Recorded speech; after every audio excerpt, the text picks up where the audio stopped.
The Memoirs of Sherlock Holmes, 1893. Episode 6. The Musgrave Ritual. Welcome back, fellow detectives. After witnessing Holmes's tragic first case aboard the Gloria Scott, where hidden secrets from the past destroyed lives in the present, you might think you understand how deeply buried crimes can resurface to claim new victims.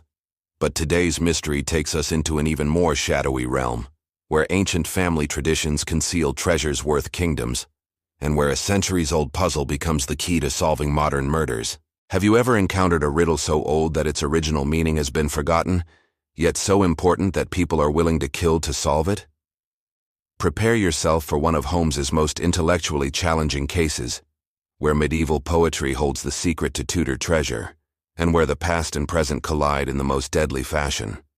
Picture yourself once again in the familiar comfort of 221B Baker Street on a dreary November evening in 1893, when the London fog presses against the windows and Holmes has been sorting through old case files with the methodical precision that characterizes all his work. As he examines faded documents and yellowed photographs, you can see that certain memories still hold special significance for the great detective. "Watson," Holmes begins, holding up a peculiar piece of parchment covered in archaic handwriting.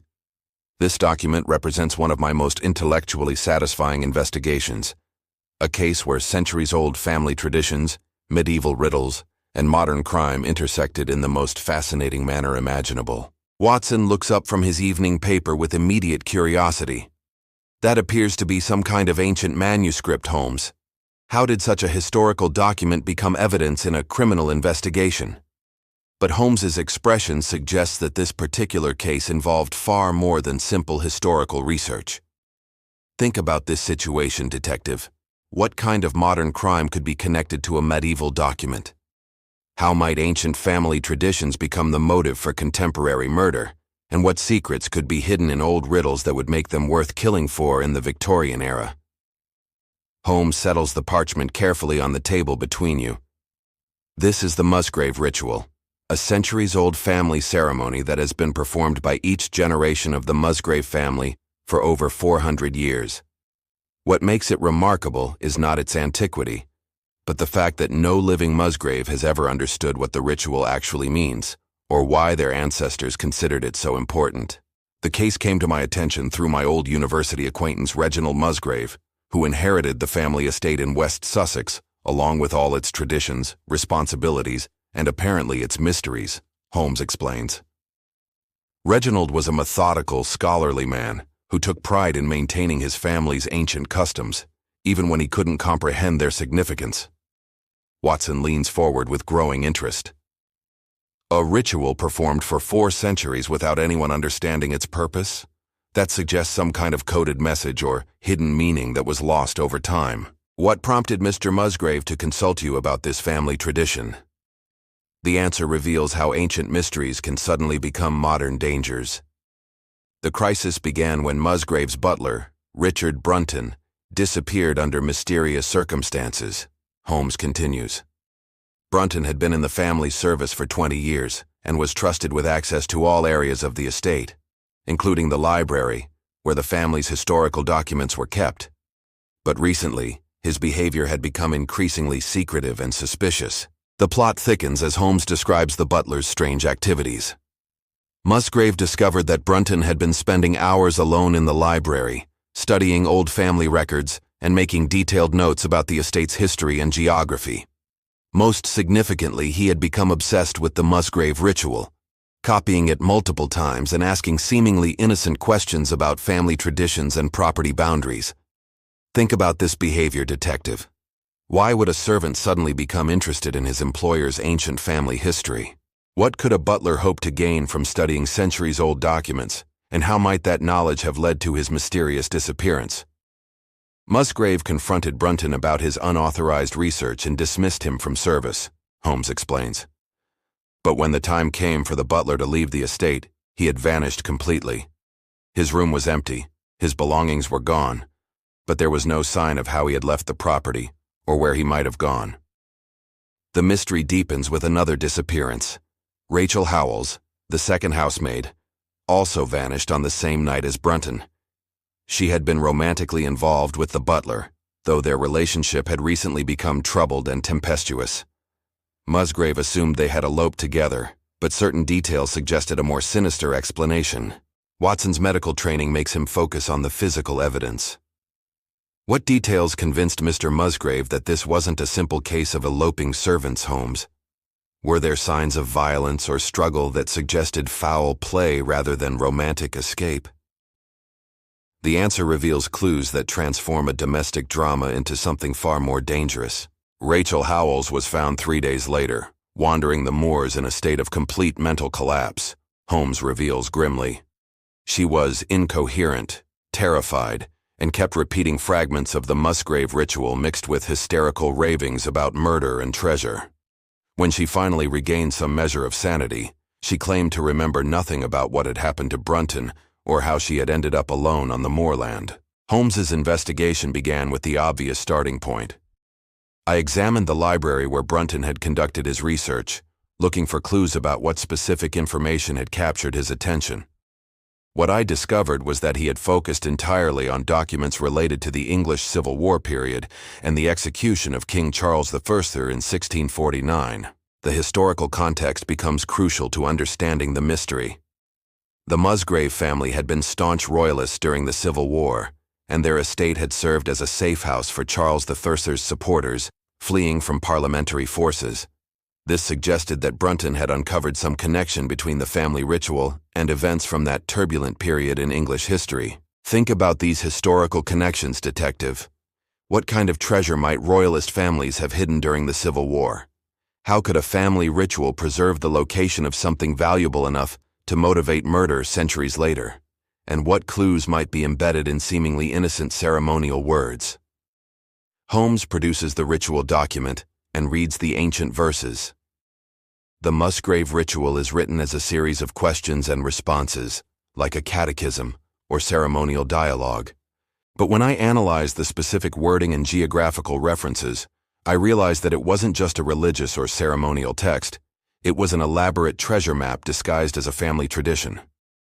The ritual speaks of ancient oaks, shadow measurements, paces counted from specific landmarks, and directions given in archaic language, Holmes explains with growing excitement. What appeared to be mystical poetry was actually precise navigational instructions, passed down through generations until their original purpose had been completely forgotten. Watson examines the parchment with new understanding.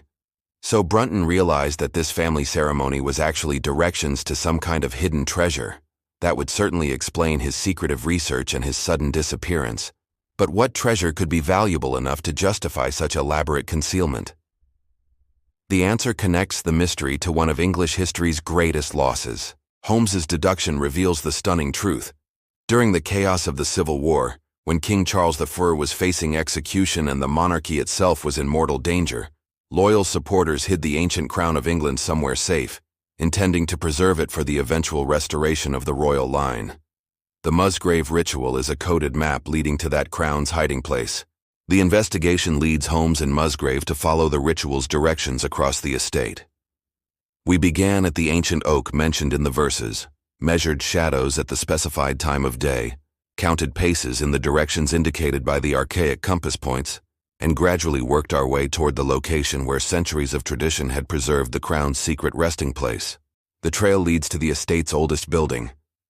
The ritual's final directions pointed to the cellar beneath the original manor house, in a chamber that had been sealed and forgotten for over 2 centuries. When we broke through the ancient stonework, we found evidence that someone had recently been there before us: Brunton's lantern, his tools, and signs of recent excavation. But the discovery brings horror, along with historical treasure. In the deepest part of the cellar, we found a narrow well shaft that had been covered by heavy stones. When we removed them and lowered a light into the depths, we discovered Brunton's body at the bottom, along with an ancient chest containing what could only be described as one of England's greatest lost treasures. Think about what happened in that cellar, detective. How did Brunton's search for royal treasure become a death trap? What role did Rachel Howells play in the deadly events? And why did she survive while the butler perished in the depths beneath the Musgrave estate? Holmes reconstructs the tragic events. Brunton had solved the ritual's riddle and located the hidden treasure, but he needed an accomplice to help move the heavy stones covering the well shaft. He recruited Rachel Howells, probably promising her a share of whatever they discovered, and together they broke into the sealed chamber. But once Brunton descended into the well to retrieve the treasure chest, Rachel faced a crucial decision, Holmes continues. She could help him back up and share the discovery, or she could replace the covering stones and claim the entire treasure for herself. Unfortunately for Brunton, she chose betrayal over partnership. The resolution reveals both triumph and tragedy.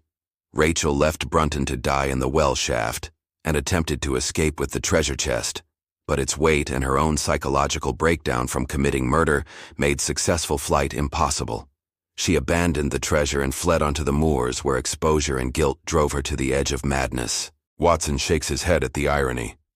So the ancient crown of England was finally discovered after centuries of concealment. But the cost was a man's life and a woman's sanity. The treasure that was hidden to preserve a kingdom ended up destroying the very people who found it. Holmes nods grimly at the moral complexities revealed by the case. The crown was returned to the proper authorities, though its discovery was kept secret to avoid political complications. Holmes explains. Rachel Howells was committed to an asylum, where she spent her remaining years tormented by guilt and fragments of memory from that night in the cellar.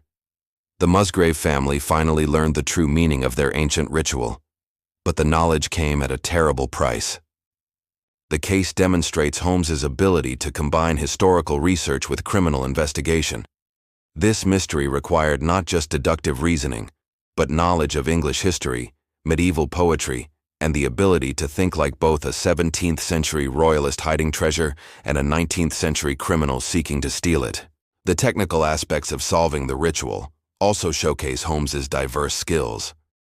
Decoding the ceremonial language required understanding of archaic terminology, astronomical knowledge to calculate shadow measurements, and surveying skills to follow the complex directional instructions across the estate grounds. Years later, Holmes would reflect on the case's broader implications. The Musgrave Ritual demonstrated how the past never truly disappears. It simply becomes encoded in traditions, documents, and family customs that preserve secrets long after their original purpose has been forgotten. Sometimes the most valuable treasures are hidden in plain sight, disguised as harmless ceremonies that people perform without understanding their true significance. The investigation also highlighted the dangerous power of historical knowledge. Information about the past can become a weapon in the present when it reveals the location of hidden wealth or exposes long-buried secrets. Brunton's research skills and access to family documents gave him the key to solving a centuries-old puzzle, but that same knowledge ultimately cost him his life. So tell me, detective, did you realize that the family ritual was actually a treasure map before Holmes explained the connection? What does this case teach us about how historical knowledge can become dangerous in the wrong hands? And most importantly, how do we balance the preservation of family traditions with awareness of what secrets they might contain? This remarkable mystery reminds us that some family customs carry meanings far deeper than their surface appearance suggests, and that ancient riddles may conceal modern dangers. The Musgrave Ritual that seemed like harmless tradition was actually a map to one of England's greatest treasures, proving that the most valuable secrets are often hidden in the most innocent places. Holmes's ability to decode centuries-old clues demonstrates that detective work sometimes requires not just observation and deduction, but historical knowledge and cultural understanding. The past and present are more connected than we often realize, and sometimes solving modern crimes requires understanding ancient mysteries. Join me next time as we investigate the Reigate Puzzle, a case where forged documents and family rivalries create a web of deception that threatens to destroy both reputations and lives in the seemingly peaceful English countryside.